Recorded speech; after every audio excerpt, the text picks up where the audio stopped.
ఇప్పుడు నేను ఎప్పుడు మారుమనసు పొందాను, ఎట్లా మారుమనసు పొందాను, ఏ వయసులో మారుమనసు పొందాను అనేది చెప్పి నేను ముగిస్తాను. మాది ప్రకాశం జిల్లా ఒంగోలు దగ్గర పాదర్తి అనేటువంటి గ్రామం. నా పేరు మంత్రి శ్రీరామమూర్తి. మా నాన్నగారి పేరు మంత్రి వెంకటరమణయ్య, మా తల్లిగారి పేరు మంత్రి విశాలక్షమ్మ. నేను బ్రాహ్మణ కుటుంబంలో జన్మించాను. మా నాన్నగారు చనిపోయిన కారణం చేత నాకు తిరుపతిలో ఉపనయనం చేశారు. తర్వాత నేను 2 దేవాలయాలు పూజ చేసేవాడిని, బ్రాహ్మణులకే మోక్షం అనుకునేవాడిని. అయితే మా తాతయ్య గారి ఊరిలో నేను నీళ్ళు తీసుకొస్తూ పడిపోయినాను. పడిపోతే కాలు దెబ్బ తగిలింది. అందుకని ఒంగోలు వచ్చాను. ఒంగోలులో చదువుకునేటప్పుడు స్కూల్ ప్రార్థనా మందిరం దగ్గర ఒక బయట బోర్డు రాసి ఉంది. వాక్యం ఏమిటంటే, నా ఎద్దకు వచ్చేవాడు ఎంత మాత్రం బయట త్రోసివాడిని యేసు ప్రభు చెప్పాను అని రాసి ఉంది. నేను రోడ్డును పోతూ నవ్వుకుంటూ పోయేవాడిని. ఏమని నవ్వుకునేవాడిని అంటే, అసలు వచ్చేది ఎవరు ఆయన దగ్గరికి, ఆయన బయటకు తోసేది ఎవరిని, ఒకళ్ళు వచ్చినా కూడా వాళ్ళే కదా వచ్చేది అని చెప్పి నవ్వుకుంటూ పోయేవాడిని. ఎంత పిచ్చి నమ్మకం, గుడ్డి నమ్మకం రాసి పెట్టుకున్నారని చెప్పి నవ్వుకుంటూ పోతుండేవాడిని. అయితే కాలు దెబ్బ తగిలిన తర్వాత నా స్నేహితుడి దగ్గరకు వచ్చి ట్రీట్మెంట్ కొరకు కూర్చున్నాను. ఆ ట్రీట్మెంట్ తీసుకునే టైంలో నా స్నేహితుడు ఆ అబ్బాయి కూడా హిందువుల అబ్బాయి. ఆ అబ్బాయి యేసు ప్రభుని నమ్ముకున్నాడు. నమ్ముకొని, ఏమండి పంతులు గారు, మీరు కూడా ప్రభుని నమ్ముకోండి, ప్రభుని నమ్ముకుంటే మనం పరలోకానికి పోతాం అని చెప్పి మొదలుపెట్టాడు. మరి ప్రభుని నమ్ముకుని ఊరుకుంటారా? ఎవరు దొరికితే వాళ్ళకి చెప్పడమే పని. మరి మీరు ఎంతమంది చెబుతున్నారో అర్థమైందా? ఇప్పుడు నేను దొరికాను రూములో, ఇక నాకు చెప్పడం మొదలుపెట్టాడు. నేను అన్నాను, దేవుడు ఒక్కడే, మనం పెట్టుకున్న పేర్లు మార్పు తప్ప అంతా ఒకటే. నువ్వు యేసు ప్రభా తండ్రి అంటావు, నేను ఇంకొక పేరుతో పిలిచి ఆయనకు దండం పెట్టుకుంటాను.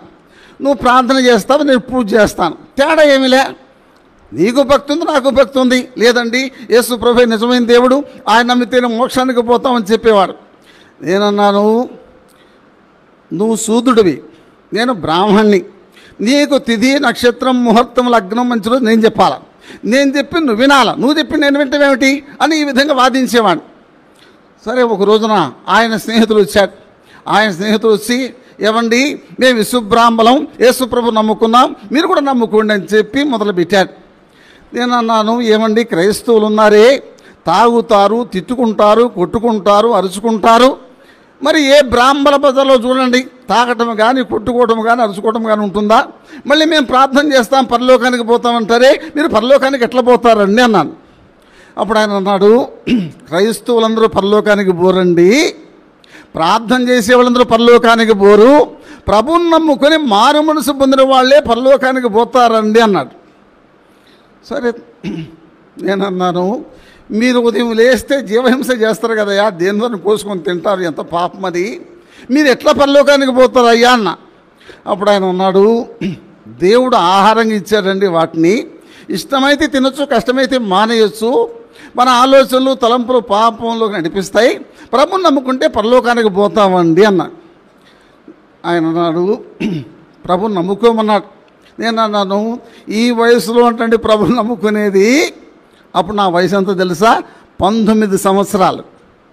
ఈ వయసులో అంతా అన్నీ అనుభవించాల, ముసలి వయసులో వృద్ధాప్యంలో భక్తి వైరాగ్యం చేయాలండి అన్నాను.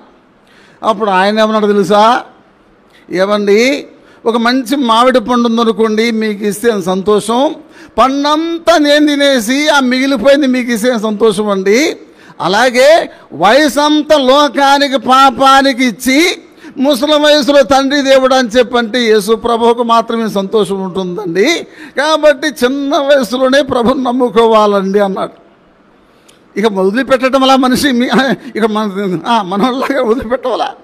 నేను ఎప్పుడు పోతాడని నేను అనుకుంటున్నా. సరే, ఆయన మాత్రం నమ్ముకుంటారా అని అడిగాను. సరే, పంపిస్తాను కదా, ఎప్పుడోసారి నమ్ముకుంటాలేండి అన్నాను. వెళ్ళిపోయినాడు. తర్వాత నేను ఏ బోర్డు చూసి ఎగతాళి చేస్తూ వచ్చానో ఆ మందిరంలో 3 రోజులు ప్రత్యేక కూడికలు జరిగినాయి. ఆ కూడికలకు నా స్నేహితులు ఆహ్వానించాడు. ఏమంటే మా చర్చిలో మంచి మీటింగులు చాలా బాగా జరుగుతాయి, మీరు రండి అని చెప్పి ఆహ్వానించాడు. మరి మీరు ఎంతమంది ఆహ్వానించి మీ ఫ్రెండ్స్ని తీసుకొచ్చారో నాకు తెలియదు, కానీ నా స్నేహితులు మాత్రం మీటింగులకు ఆహ్వానించాడు. నేను అన్నాను, ఏమయ్యా బ్రాహ్మణం ఏంది, చర్చికి వచ్చేది ఏందయ్యా, నేను చర్చికి వస్తే మా కులస్తుల బంధువులు రానేస్తారా? నేను రానయ్యా అన్న. లేదండి చాలా మంచి వాక్యం చెప్తారు, మంచి బాగా బోధ చేస్తారు, మంచి ప్రసంగికులు వస్తున్నారు గుంటూరు, తెనాలి, విజయవాడ నుంచి అన్నారు. దేవుడు ఎట్లా నడిపించాడు తెలుసా? వినదగును ఎవ్వరు చెప్పినా. అర్థమైంది కదా మీకు? మంచి మాటలు వినొచ్చు కదా, తప్పే ఉంది, పోయి ఆలకిద్దాం, ఏం మతం తీసుకుంటాం, మతంలో చేరతామని చెప్పి సరే పోదాం పదయ్యా అని చెప్పి నేను నా స్నేహితులతో వచ్చాం. ముందు కూర్చున్నాం ఫస్ట్ లైన్లో. పాటలు బాగా పాడారు. పాటలు అయిన తర్వాత విజయవాడ బెంజమిన్ గారు లేచి వాక్యం చెప్పడానికి నిలబడ్డాడు. నేను కూర్చొని ఆలోచన చేస్తున్నాను. ఏమని ఆలోచన చేస్తున్నారు సార్? వాళ్ళు చెప్పేది కేవలం వాళ్ళ దేవుని గురించి, మన దేవతలు, మన దేవుళ్ళు, మన అమ్మల గురించి చెప్తారా? చెప్పరు. కాబట్టి ఎందుకు వినాలా? అందుకని ముందు కూర్చొని నిద్రపోయినాను. నిద్రపోతే ఏమైనా అర్థమవుతుందా? నిద్రపోయినట్టు సచ్చినట్టు సమానం. నాకేం అర్థం కాలే. మీటింగ్ అయిపోయింది. సరే రెండో రోజు శనివారం. ఆ రోజు ఇంకొక ఆయన వాక్యం చెబుతున్నాడు. సరే నిన్న నిద్రపోయినా మనకేం అర్థం కాల, ఈరోజు ఆలకిద్దాం కదా అని చెప్పారు. శనివారం వచ్చాను. పాటలు అయిపోయినాయి. అక్కడ దైవ సేవకుడు సుమన్ రావు గారు లేచి వాక్యం చెబుతున్నాడు. ఏం చెప్తున్నాడు? నువ్వు ఏ కులమైనా మారు మనసు పొందవలను, రక్షణ పొందవలను, తిరిగి జన్మించవలను బోధిస్తున్నాడు. ఎప్పటి నుంచో చిన్నప్పటి నుంచి వచ్చి వినే వాళ్ళకి అర్థం కావటం వల్ల మారు మనసు రక్షణ అంటే ఏందో ఈ బ్రాహ్మడికి ఏం అర్థమవుతుంది? నేను అనుకున్నాను, మారు మనసు అంటే ఒక అబద్ధం ఆడకూడదు, ఒక చెడ్డ మాట మాట్లాడకూడదు, ఒక సినిమా చూడకూడదు. ఇది మనకు కుదిరేది కాదులే. ఎందుకంటే ప్రతి శుక్రవారం సినిమా హాల్లో లక్ష్మీ పూజ చేసేవాడిని నేను. పంతులు గారు వస్తున్నారు సినిమా కంటే కూర్చోబెట్టి చూపించేవాళ్ళు. కాబట్టి ఈ భక్తి మనకు కుదిరేది కాదు కదా అనుకున్నా. అయిపోయింది. సరే ఆదివారం నాడు మూడో రోజు. సరే అయ్యా ఈరోజు ఇంకొక ఆయన చెప్తారు రాయా అన్నాడు. సరే 2 రోజులు పోయినాం, ఈరోజు కూడా పోదామని చెప్పి పోదామని చెప్పి అన్నా. వచ్చాం. ఆ రోజు ఆదివారం 10:30, 11, 1 గంట 2 అయిపోతుంది, ఇంకా వదిలిపెట్టలా. చివరి వర్తమానంలో దైవ సేవకుడు ఈ వాక్యం చదివాడు. ప్రకటన గ్రంథం 21వ అధ్యాయం 8వ వచనం. ప్రకటన గ్రంథం 21వ అధ్యాయం 8వ వచనం. పిరికివారు, అవిశ్వాసులు, అసహ్యులు, నరహంతకులు, వ్యభిచారులు, మాంత్రికులు, విగ్రహారాధకులు, అబద్ధీకులందరూ అగ్నిగంధములతో మండుగుండములో పాలు పొందుదురు. ఇది 2వ మరణము చదివాడు. అంత సమానము, అందరూ ఒకటి, అందరూ దేవుళ్ళు ఒకటే అని చెప్పి అనుకుంటే ఇదేంది ఇంత వ్యతిరేకంగా చెప్తున్నది అనుకున్నాను. ఎప్పుడైతే ఈ వాక్యం చదివాడో దైవ సేవకుడు, ప్రభు నాతో మాట్లాడటం ఆరంభించాడు. ప్రభు ఏమని మాట్లాడో తెలుసా? బైబిల్ ప్రకారం ఈనాడు నువ్వు చచ్చిపోతే నువ్వు వెళ్ళే స్థలం అగ్నిగుండమే అని ప్రభు మాట్లాడుతున్నాడు. ప్రభు మాట్లాడుతుంటే పక్కన సైతాను మాట్లాడుతుండే ఏమో తెలుసా? అసలు బ్రాహ్మణులకు మోక్షం, ఎన్నో జన్మల్లో పుణ్యము చేసుకుంటే మనకు బ్రాహ్మణ జన్మ దక్కింది, మనం ఎందుకు నరకానికి పోతాం అనుకుంటున్నాను.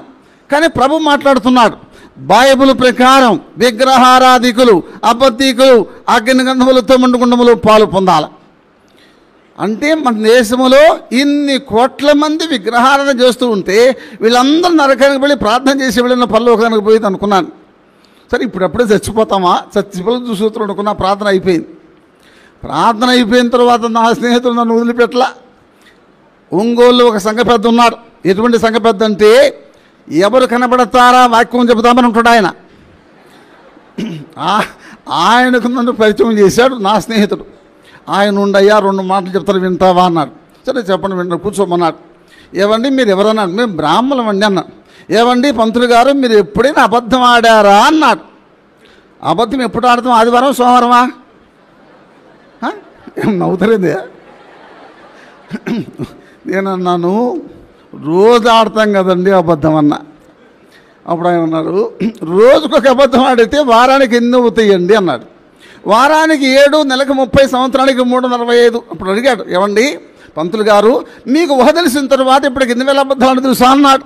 అప్పుడు అర్థమైపోయి ఒక అబద్ధం మీద 1000 అయిపోతే మిగతా వాటి సంగతి ఏమిటి సార్ అన్నాడు. అప్పుడు ఆలోచన చేశాను, అయ్యో కొన్ని 1000 పాపాలు చేసాం కదా అని.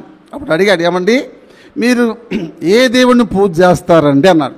మేము బ్రాహ్మణులం అండి, చాలామంది వాళ్ళని పూజ చేస్తామన్నాడు. అట్లయితే అయ్యా మీ పాపాలు పరిహారం అయిపోయినాయి అన్నాడు. నేను అన్నాను పాపాలు పరిహారం అయిపోయిన చచ్చిపోతే కదా తెలిసేది అన్నాను. చచ్చిపోతే తెలుసుకోవటానికిలా, చచ్చిపోగానే ఏం చేస్తారంటే, రేపు మీకు కూడా అందరికీ అదే గతి ఆలోచన చేయండి. చచ్చిపోగానే ఏం చేస్తారంటే తీసుకుపోయి శుభ్రంగా నిప్పు పెట్టి తగలబెడతారు. అయితే క్రైస్తవులకి ఏం చేస్తారు, శుభ్రంగా గుంట తీసి గుంటలో పూడ్చిపెడతారు. అది కానీ ఇది కానీ తప్పనిసరిగా జరగవలసిందే.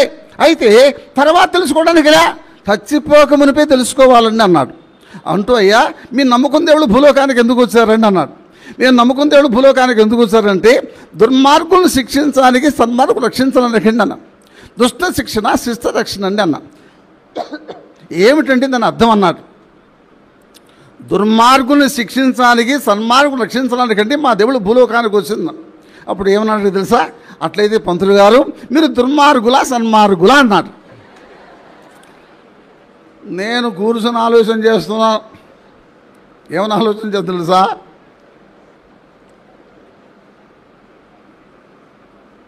మనం బ్రాహ్మణం చీకటితో లేచి స్నానం చేసి సంధ్య వార్చి నైవేద్యం పెట్టి అభిషేకం చేసి వస్తాం, తలుపు తాళం వేసి. ఒకళ్ళ జోలికి పోం, ఒకళ్ళ నీళ్లు తాగం, మనం ఎట్లా దుర్మార్గులం. అప్పుడు చెప్పాను, అయ్యా కులం బ్రాహ్మణమే కానీ ఏదో ఒక పొరపాటు చేస్తాం కాబట్టి దుర్మార్గులమే కదా అన్న. అప్పుడు ఆయన అన్నాడు, దుర్మార్గులైతే పాపానికి శిక్ష ఏమిటో తెలుసా అన్న. పిల్లవాడికి కూడా తెలుసు కదా అయ్యా అన్న. ఏమిటండి అన్నాడు, పాపం చేసిన వాళ్ళు నరకానికి పోతారు కదా, మరి పాపం చేసిన నరకానికి పోతే మీరు ఎక్కడికి పోతారండి పంతులు గారు అన్నాడు. ఇప్పుడు నేనేం చెప్పాలా, జవాబు రావటం లేదు. అప్పుడు ఆలోచన చేశాను. ఏమని ఆలోచన చేశానంటే, మనం ఎంత బ్రాహ్మణమైనా ఎన్ని పూజలు చేసినా ఏదో ఒక అబద్ధం ఆడతాం, ఏదో ఒక చెడ్డ మాట మాట్లాడతాం, మనం ఎట్లా సన్మార్గులం. అప్పుడు చెప్పాను, అయ్యా కులం బ్రాహ్మణమే కానీ ఏదో పొరపాటు చేస్తాం దుర్మార్గులమే కదా. అప్పుడు అన్నాడు ఆయన, దుర్మార్గులైతే పాపానికి శిక్ష ఏమిటి తెలుసా, పిల్లవాడికి కూడా తెలుసు కదా అన్న. ఏమిటి, పాపం చేసిన వాళ్ళు నరకానికి పోతారని. మరి పాపం చేసిన పోతే మీరు ఎక్కడికి పోతారు సార్ అన్నారు. మీరు ఎక్కడికి, నేను కూడా నరకానికి పోతాను కదా. నరకానికి పోవటం నీకు ఇష్టమేనా అన్నాడు. నాకు ఇష్టం లేదండి అన్న. అప్పుడు ఏమన్నా తెలుసా, నీకు నరకానికి పోవడానికి ఇష్టం ఉన్నా ఇష్టం లేకపోయినా సరే చేసిన పాపాన్ని బట్టి నరకానికి పోవలసిందే అన్నాడు. No argument, no reasoning. మళ్ళీ అన్నాడు, అయ్యా నరకం తప్పించుకుని మార్గం చెప్తాను వింటావా అన్నాడు. అప్పుడు బైబిల్ చదివాడు, పాపులను రక్షించుటకు క్రీస్తు యేసు లోకమునకు వచ్చెను. ఇప్పుడు నాకు ఆయన ప్రశ్నించాడు, ఇక నేను ఆరంభించాను. పాపం చేసిన వాళ్ళని యేసు ప్రభువు ఎట్లా రక్షిస్తాడండి అన్న. అప్పుడు చెప్పాడు, అయ్యా ఆయన దేవుడై ఉండి మానవుడిగా భూలోకానికి వచ్చాడు. ఆయన దేవుడు కనుక పాపం లేకుండా జన్మించాడు, పాపం లేకుండా జీవించాడు, మన పాపాల కొరకై ప్రాణం పెట్టాడు. దేవుడు కనుక చచ్చిపోయి మట్టికి మట్టిపోలా, సమాధి చేయబడి తిరిగి లేచాడు. కాబట్టి యేసు ప్రభువుని నమ్ముకుంటే మనం పాపాలు పోతాయి, మనం పరలోకానికి పోతామన్నాడు.